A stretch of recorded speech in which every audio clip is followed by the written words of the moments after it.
Pero right now guys, parang itutulak kayo, ipupush kayo ni universe para magkaroon ng movement, yung mga katuparan ng mga pangarap nyo. This is big manifestation. These are marami mga kapiksi, hindi lang nag-iisa. These are big manifestation sa buhay nyo mga kapiksi, plus good karma. Kumbaga parang pinupush na, kumbaga parang if you're always praying and if you're always affirming and trying to manifest guys, sabi ko sa inyo, minumove palagi ni universe yung mga tao, bagay, sitwasyon sa paligid nyo para mag-manifest yung desires nyo, and that includes you.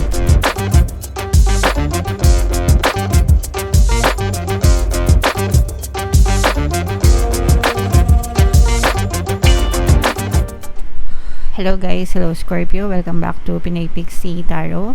Ang pamagat ng episode natin for tonight is first half kapalaran ngayong September 1 to 15 para sa Scorpio, Sun, Moon, Rising, Sign, and Venus. If in case guys hindi kayo naka-resonate dito, try nyo panoorin guys yung ating monthly Taroscope for September. Baka nandun yung energy nyo mga kapiksi.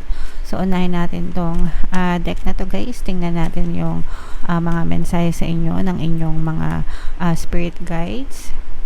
We have woman holding a heart in reverse mga kapiksi. So ito guys, ibig sabihin nito medyo may mga emotional pain na pinagdadaanan yung iba sa inyo. Parang medyo nanlalamig sa relasyon mga kapiksi. Parang umiiwas sa relasyon, nagkakalamigan. Pwedeng kayo ito or pwedeng nararamdaman ito sa inyo ng ibang tao. Kung ibang tao ito guys, parang nararamdaman nyo yung either paglayo nila sa inyo or parang malamig na pakikitungo sa inyo, malamig na pakikisama sa inyo, parang hindi kayo masyadong magkaunawaan, ganyan, medyo nagkakaroon ng distansya, emotional distance. Kayo din sa kanila, parang medyo umiiwas din kayo sa ibang tao mga kapiksi, pwedeng sa romantic relationship or just your relationship in general mga kapiksi. For some of you, parang feeling ko you want to spend time alone with yourself, no? Kumbaga parang gusto nyo munang unahin yung sarili nyo, gusto nyo munang mag-focus sa sarili nyo, ayaw nyo munang mag-isip ng ibang tao mga kapiksi, okay? And okay lang naman yun guys, wala namang masama doon. Kung yun talaga yung prefer nyo, there's nothing wrong with that mga kapiksi. Another message, door to spirit. Ito yung yung iba sa inyo, parang yun yung ginagawa, parang you're focusing on yourself. Pwedeng nagfo-focus kayo sa spiritual connection nyo guys. Pwedeng yung iba sa inyo, pwedeng nagkakaroon din kayo ng mga spiritual healing, kaya parang dinidistansya nyo muna yung sarili nyo guys sa ibang tao. Pwedeng isa din yun sa mga reasons mga kapiksi, kaya lumalayo kayo sa ibang tao guys, okay? Alright. So comment down below guys if feeling nyo naka-resonate kayo dyan. And another message for you,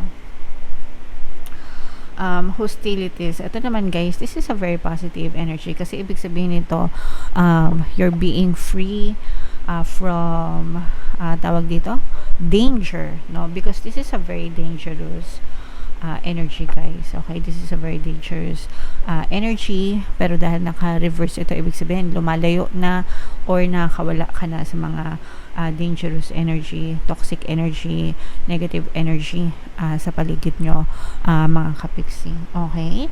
So yeah, congrats mga kapiksi.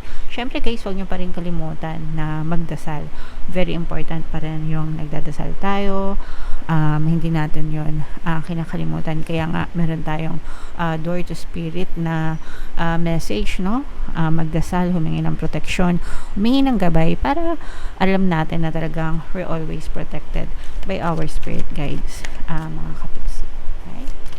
So yeah, comment down below if feeling nyo naka-resonate kayo dyan guys. Tingnan natin yung ganap sa inyo ngayong September 1 to 15. Shuffle ko to guys. Habang sinashuffle natin to, panoorin nyo muna yung video natin regarding sa ating paano mag-manifest ng abundance video course. Kapiksi, sawa ka na ba sa mga struggles at hirap sa buhay mo? Masipag ka ba at masikap sa buhay ngunit hindi ka pa rin umaasenso? Ilang beses ka na bang nag-attempt mag-negosyo at mag-invest pero palagi ka pa rin nalulugi? Sa pagkakataon na ito ay maaaring may subconscious beliefs ka na nagiging balakid sa iyong pag-unlad at pagyaman. Introducing, paano mag-manifest ng abundance video course. Dito ay matututunan mong ma-overcome ang mga balakid mo para tuluyan ka ng umunlad, umasenso, sumagana, maging matagumpay, successful at maswerte sa iyong kabuhayan, pera, trabaho, negosyo, salapi at kaperahan ng bonggang-bongga. Dali, mag-send na ng email sa pinoypixie@gmail.com at simulan na ang iyong pagyaman ngayon. Alright, so sa lahat ng gusto mag-avail ng course mga kapiksi, meron tayong bagong promo for September. Magbibigay tayo ng 500 pesos na discount until September 30 mga kapiksi, kaya i-avail nyo na guys, sobrang ganda. And meron din tayong bagong course guys, paano mawala ang third party at magkaroon ng harmonious na relationship para mawala yung mga kabit na mga jowa nyo guys. 30% discount naman, 20% discount, updated promo until September 30 guys, kaya i-avail nyo na, sobrang ganda. So, grabe ito sa manifestation mga kapiksi, no? Scorpio, kayo ay na-represent ng Queen of Cups sa ating spread mga kapiksi. Meron din ditong presence ng fire sign, Aries, Leo, Sagittarius, at saka air sign, Aquarius, Gemini, Libra. Ito guys, no? Magkakaroon na ng movement yung mga bagay na minamanifest nyo. For the longest time, yung iba sa nyo guys, parang feeling ko na stuck kayo sa buhay nyo. Meron kayong plano, pero hindi umuusad. Okay? Meron kayong burning desire, meron kayong mga plano, meron kayong blueprint, alam nyo kung ano yung gagawin nyo, alam nyo yung gusto nyo, pero na-stuck kayo for some reason. Pwedeng lack of resources, pwedeng wala kayong resources, wala kayong time, wala kayong pagkakataon, ganyan, or baka may excuses lang talaga kayo.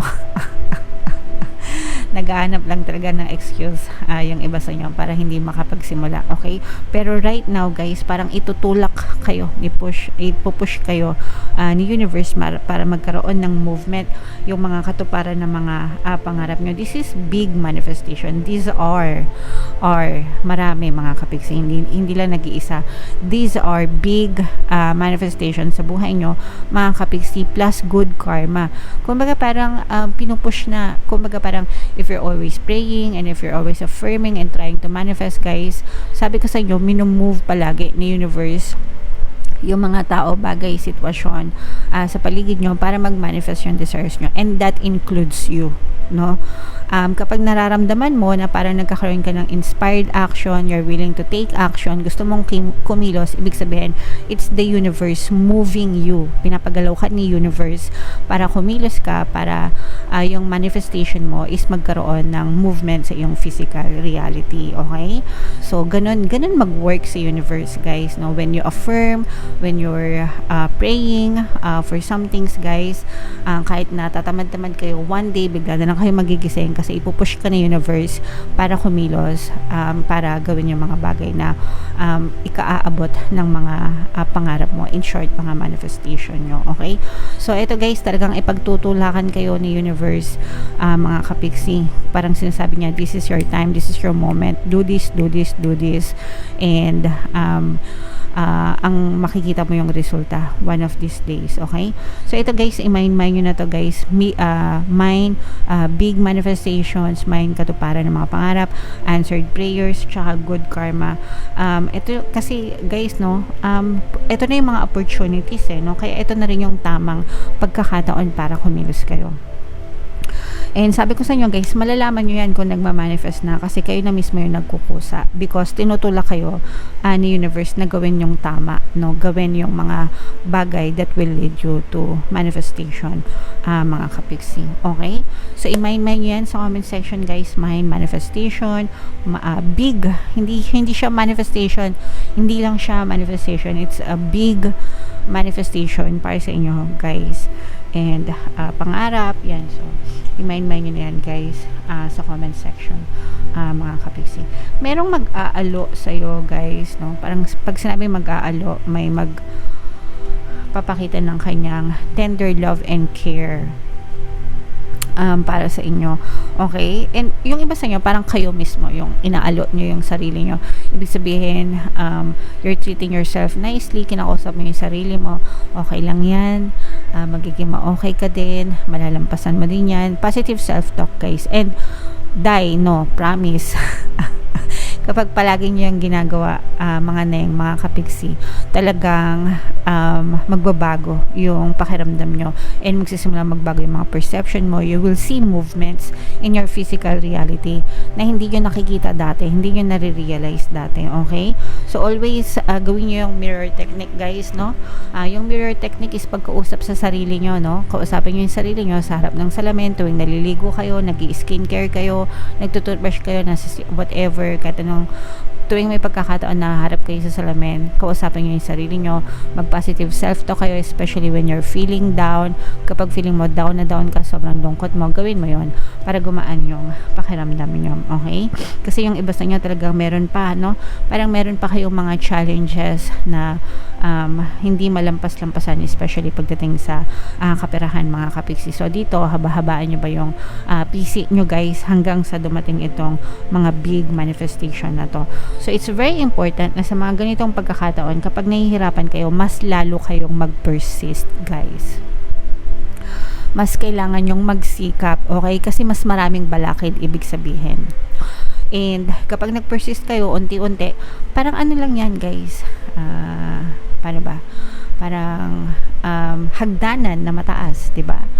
Tapos syempre, kapag malayo pa yung hagdanan na mataas, malayo pa kayo sa tuktok, abay kailangan nyo talaga magtiyaga hanggang sa dumating kayo dun sa taas, 'di ba? Pero wag na wag kayong susuko, wag na wag kayong gi-give up kasi pag nag-give up kayo, balik na naman kayo sa baba, no? Ganun na naman yung mangyayari pag nagnega kayo. Pero pag napapagod kayo, pwede kayo magpahinga, even halfway, no? Kunwari, nasa gitna na kayo ng hagdanan, malapit na kayo dun sa taas, pahinga lang, no? Pero bangon ulit, persist ulit, continue ulit, mga kapiksi, one step at a time. Don't be too hard on yourself. Hindi nyo kayang akyatin ng mataas yung isang hagdanan na sobrang taas. Lalo na if may mga daladala kayo, mga maleta, mga bag na sobrang bibigat, di ba? Mas lalong mabagal. Yun yung mga blocks nyo, yun yung mga baggages nyo. Emotional baggages, excess baggages na you have to let go. Pag iniwanan nyo yun, guys, yung mga bag na yun, yung mga maleta na yun na maraming mga laman-laman, kapag iniwan nyo yun and sarili nyo lang yung inintindi nyo, di ba? Naglakad kayo pataas ng hagdanan, mas mabilis. Pero yung mga negative na laman-laman ng mga bag, yun yung mga nagre-represent ng mga negative emotions nyo, negative assumptions nyo, pinahihirapan kayo, 'di ba? Ang bigat ng buhay nyo, ang bigat ng pag-akyat nyo dahil dun sa mga kanigahan. So you really have to learn to let go yung mga emotional baggages, guys, para maging mabilis yung pagtakbo nyo sa taas or pag-akyat nyo sa taas. Naintindihan nyo ba? Sana naintindihan nyo, no?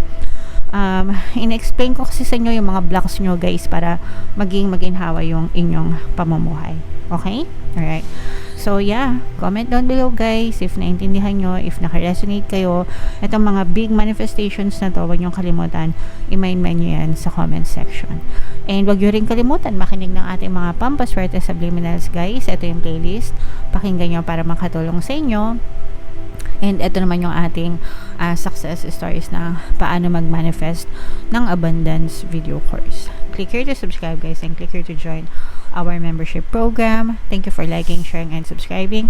See you again next time. I love you all. Have a nice day. Bye-bye.